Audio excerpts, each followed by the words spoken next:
نبی الکریم الامین الحمد للہ رب العالمین والعاقبۃ للمتقین والصلاة والسلام علی سید الانبیاء والمرسلین جزا اللہ عنا سیدنا و مولانا محمد صلی اللہ تعالی علیہ وآلہ وسلم ما هو اہل الصلاة والسلام علیک یا رسول اللہ۔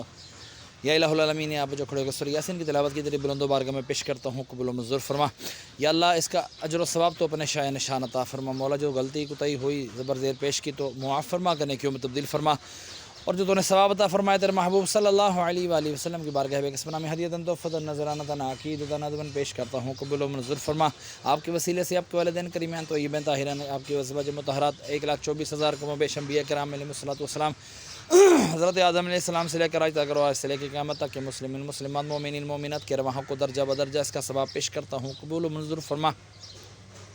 یا اللہ خصوصاً بالخصوص ہمارے محسن بھائی کے والد حاجی امجد مرحوم کے رواح کو اس کا ثواب پیش کرتے ہیں، قبول و منظور فرما۔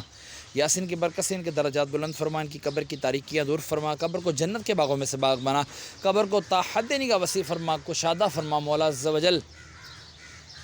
یا ارحم الراحمین، پورے میان صاحب میں جتنے بندے بندیاں اہل ایمان کی حالت میں دنیا سے رخصت ہوئے تمام کے رواحوں کو بھی اس کا ثواب پیش کرتا ہے، قبول و منظور فرما۔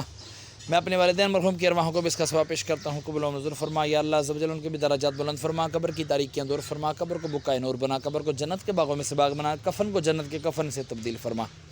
مولا جن کے لیے کوئی دعا کرنے والا نہیں ان کو بھی اس کا ثواب پیش کرتے ہیں، قبول و منظور فرما۔ یا الہ العالمین، سارے کا سارا ثواب مرنے کے بعد مجھے بھی عطا فرمانا۔ وصلی اللہ تعالی علی خیر خلقہ و نور عرشہ و قاسم رزقہ سیدنا و مولانا محمد صلی اللہ تعالی علیہ وآلہ وسلم۔ لا الہ الا اللہ محمد الرسول اللہ صلی اللہ تعالی علیہ وآلہ وسلم۔